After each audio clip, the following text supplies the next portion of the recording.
C'est de l'argent mal placé que d'acheter une corne de rhinocéros. On n'aime que les chiens, alors on s'appelle pas nos noms de chiens. Les morsures d'hippopotame peuvent infliger des blessures profondes. On n'a jamais rencontré de lion du côté de la Porte Dorée. Elle a un corps énorme, des pattes un peu courtes, des yeux minuscules. Sa taille ne dépasse pas celle d'un gros cochon. Les darwinistes, présenté par Modeste Girardin. Bonsoir à toutes, bonsoir à tous, chers auditeurs. Nous avons le plaisir de vous accueillir ce soir dans notre émission De Rerum Natura, le rendez-vous des darwinistes et l'émission préférée des amoureux de la bioéthique fondamentale et appliquée. Remercions à nouveau l'amicale des Amis de Pline l'Ancien, qui coproduit cette émission avec toute la bienveillance et la chaleur humaine qui rendent cette institution si remarquable.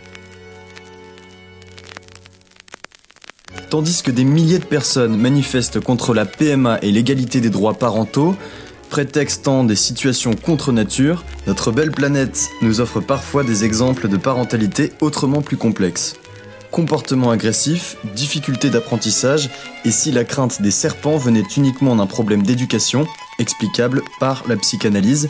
Pour en discuter avec nous, nous accueillons ce soir Constant Girardin de Nouillac, professeur et maître de conférences à l'université Sidi Abdelkader de Masrata en Libye. Je sais pas si je le dis bien, spécialiste de l'analyse des sentiments chez les reptiles. Vous publierez à la rentrée un ouvrage intitulé « Les serpents parlent-ils Lacan ?»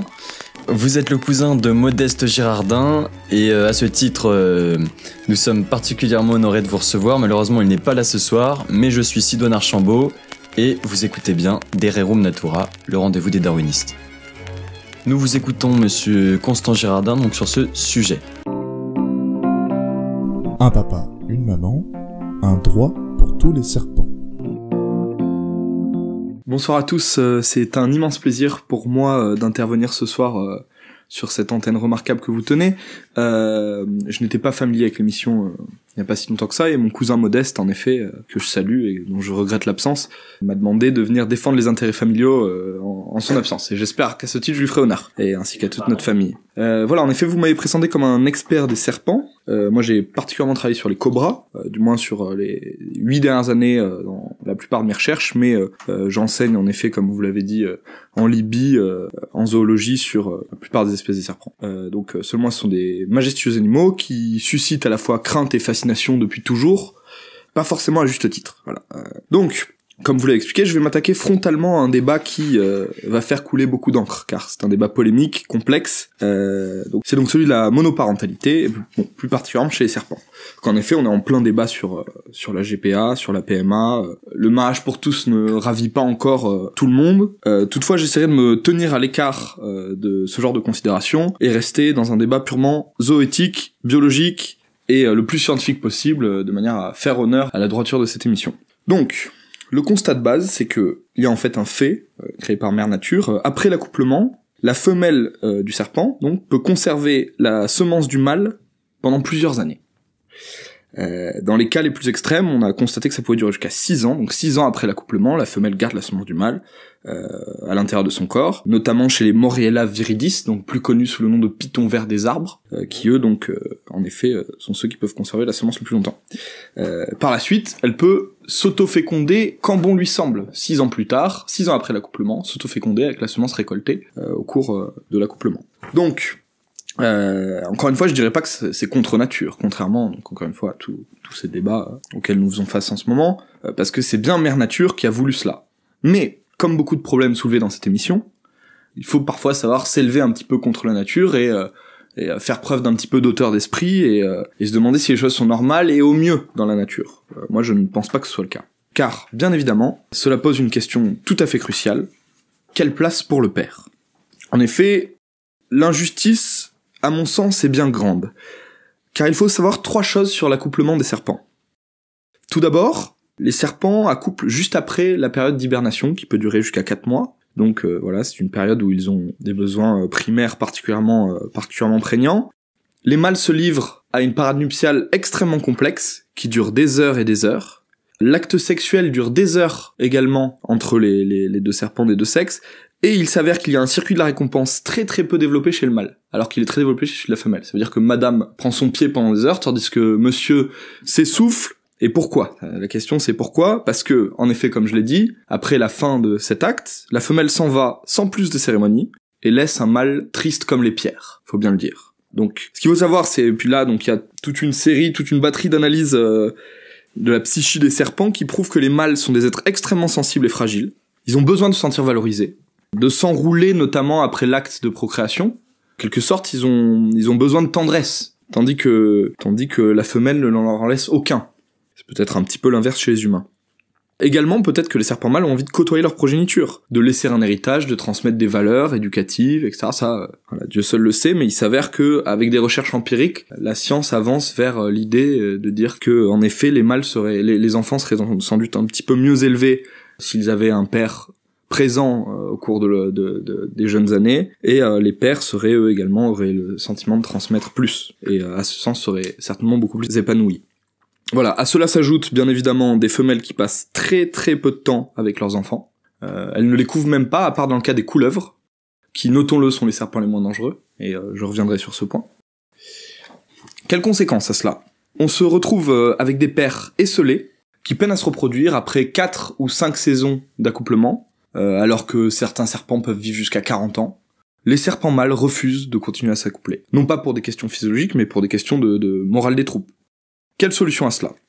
Donc en ce moment, moi et mon équipe, en Libye, creusons plusieurs pistes, et notamment, nous avons décidé l'année dernière d'ouvrir un orphelinat de serpents, en Libye même, aidé par un gouvernement compréhensif et engagé humainement, qui vise à réunir des papas serpents entre eux, voilà, donc afin de leur fournir un soutien moral, des divertissements, en effet il y a des jeux pour serpents, des branches autour desquelles s'enrouler, on organise également des lâchers de souris, à peu près en période ce qui correspond aux périodes de feria en France, voilà, afin de leur redonner le sourire à ces pauvres serpents. Voilà, merci à tous de m'avoir écouté, j'espère que le projet... Merci beaucoup Constant Girardin de Nouillac. Pour discuter du sujet que vous venez d'aborder, nous recevons ce soir Sylvain Buchalet. Bonsoir. Qu'on ne présente plus, professeur de droit en zootératologie à l'Institut entomologique de Poitiers. Merci beaucoup de me recevoir. Bonsoir. Nous recevons enfin Valère de Kerle-Kenedec, zoopolitologue et professeur invité des universités franc-comtoises. Bonsoir Valère, Bonsoir Sidoine. Je crois savoir que vous êtes très cher à Modeste Girardin, il n'est pas parmi nous ce soir. Je commence à être beaucoup entendu parler de cette émission, mais c'est pour mon plus grand plaisir et j'espère pour le vôtre aussi, chers auditeurs. Merci. Pour peut-être ouvrir le débat, Monsieur Sylvain Buchalet.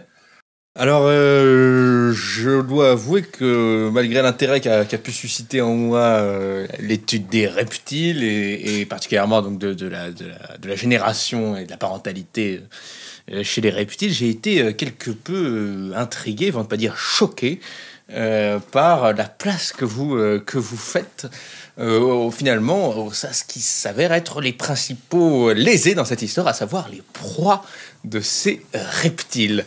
Au final, vous voulez peut-être optimiser une espèce, donner des meilleures conditions d'éducation, de vie à ces petits serpents, mais est-ce que ce n'est pas pour le pire? Dans quelle mesure ne vont-ils pas dévorer plus de batraciens, de grenouilles, de musaraignes, ou même peut-être de petits renards du désert, si vous étudiez... Je suis assez d'accord avec Buchalet sur cette question. Et donc, dans quelle mesure, au fond, vous allez pas nous faire des super serpents? Est-ce que ce serait pas une sorte vous n'allez pas créer une sorte de menace sur la région? On sait que la Libye est une zone assez instable. Hein. Mon collègue... Instable politiquement, oui, instable zoologiquement, oui, aussi. Bien sûr. Et alors, j'enchéris tout de suite parce que ce sera le sujet, pour juste renforcer et aller dans le sens de mon collègue. Vous avez parlé des valeurs éducatives du serpent, transmises par le père. Donc, pour vous, c'est quoi ces valeurs? On parle d'un animal à sang-froid, l'animal qui n'hésite pas à dévorer à peu près tout ce qui lui passe sous les crocs, et donc vous allez créer des orphelinats pour les pomponner, pour vous allez faire des camps d'entraînement terroristes en Libye, c'est ça que vous voulez au fond? Alors je ne serais peut-être pas allé aussi loin, mais enfin, vous vous rendez compte... Un peu de mesure, monsieur Buchalet, s'il vous plaît. Non, c'est pas de la mesure, écoutez, si monsieur Girardin veut entraîner des super serpents... On ne parle pas de serpents islamiques. Peut-être pour répondre, on va écouter monsieur Constant. En effet, je m'en excuse, car c'est un sujet que je n'ai pas assez développé, mais je vous renvoie à mon prochain ouvrage, qui n'est pas encore paru, mais dans 2 mois... dans 2 mois, il paraîtra, et je vous invite à le lire, ça s'appelle donc « Les serpents parlent-ils Lacan ?» Et en fait, fait, donc ça interroge justement les rapports entre l'agressivité potentielle du serpent et son éducation. À savoir que l'une des raisons pour laquelle le serpent est un animal agressif, extrêmement craint de l'homme, c'est en partie car il est mal éduqué. Et, encore une fois, et c'est pour ça que je disais que j'y reviendrai au cours de ma chronique, les couleuvres... C'est pas une question d'éducation, c'est pas une... Mais oui, ce n'est pas une question d'éducation, c'est une question de répression. Non, mais les couleuvres qui sont couvées par leur mère, c'est la seule espèce de serpent couvée par leur mère, sont beaucoup moins agressives que les autres types de serpents. Et je ne parle même pas d'éducation paternelle, car elle est complètement inexistante. Alors, vous restez dans des schémas familiaux assez traditionnels, en fait. Bien évidemment, mais justement, je voulais éviter de tomber dans ce grand débat. Mais parce qu'on peut parler d'éducation populaire aussi. Peut-être qu'à la place de Kant, où là on fait ouin-ouin, puisque c'est un petit peu le sujet de vos orphelinats. Là. Et les souris que vous allez lâcher dans cette histoire. Peut-être qu'il faudrait leur apprendre. Est-ce que vous y pensez elles n'ont pas le droit à une éducation. Nouveau. Vous allez les tirer à leur mère pour les lâcher, pour que des pitons viennent les dévorer, mais c'est affreux. Ça c'est bien les lois de la nature qui font. Les animaux se nourrissent d'autres animaux plus petits. Le serpent c'est toujours nourri de souris. Ah oui, alors c'est normal. Et pourquoi on n'inventerait pas un régime différent? Il attaquera autant de souris qu'on lui donnera ou qu'il trouvera dans la nature. Ça c'est déplorable. Mais il ne sera plus agressif. Donc si ce n'est plus pour se nourrir, ne faites pas attention. Il est gentil. Et puis on se retrouve avec un bras en moins parce que le Doberman vous a attaqué.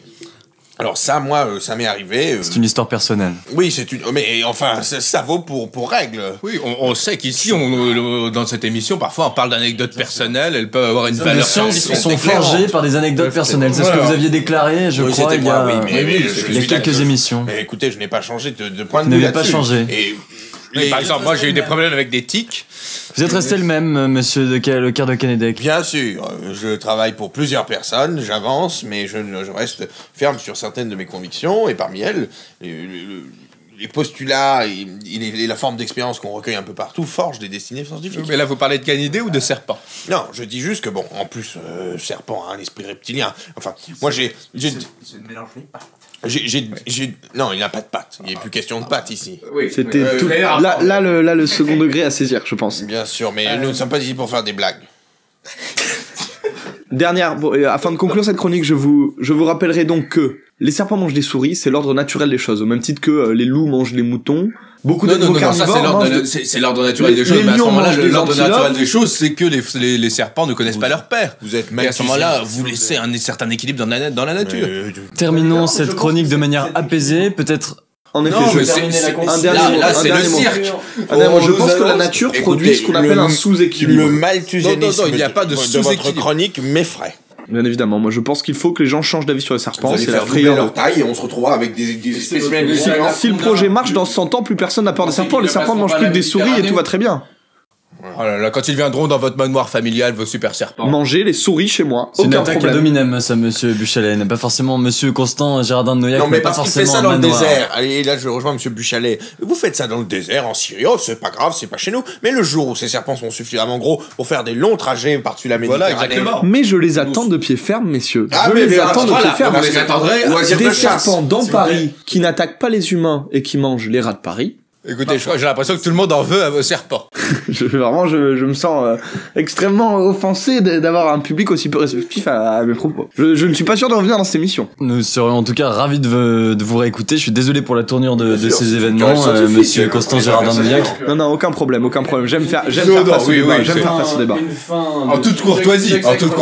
Une fin de débat un peu houleuse, mais je crois que le sujet abordé était à la hauteur de cette réunion, de cette soirée. Bien évidemment. Et personnellement, j'ai beaucoup d'affection pour vous tous et beaucoup d'admiration pour vos travaux de recherche. J'ai beaucoup de respect pour vous, malgré la piètre qualité de vous. Merci à tous, c'était Les Darwinistes, présentés par Sidoine Archambault. À la technique, Kevin de Souza. À la réalisation, Joachim Blanchard.